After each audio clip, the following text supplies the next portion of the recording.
What has my life come to? I'm actually going to be watching this movie. Wow. The Human Centipede was first released in 2009 and is directed by Tom Six. Back in the early 10s, when I was still in high school and when Netflix streaming was in its infancy, there was this creepy poster of a film called The Human Centipede. I looked up what it was about and I thought I would never watch something like that. I remember it being one of the first cult phenomenons on Netflix streaming that people around my age would talk about. Like, yo, did you see this movie? Yo, did you see The Human Centipede? Yo. And, and my biggest thing with this movie was the South Park episode spoofing this movie, which is actually pretty hilarious.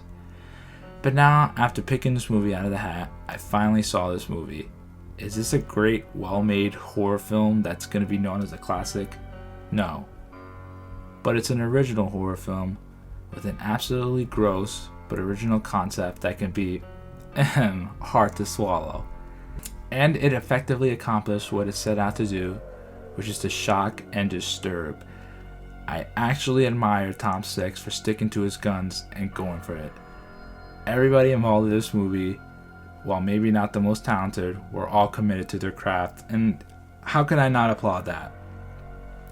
The highlight of the movie is most definitely in the makeup that looks disturbingly convincing, that makes it seem like an actual human centipede is possible, which scientists have laughably disproven, but the magic of filmmaking is trying to convince the viewer the impossible is possible, and they did that in spades because I cringed and winced, but I made it through the 88-minute runtime. So yeah, The Human Centipede gets 7 Jackalins because this movie is definitely not for everybody. But if there's someone who wants to see an original horror concept taken to its absolute limits without, then, just give this movie a shot and see how you feel about it. Oh, yeah! You never see it coming. You'll be dinner and dancing around. God,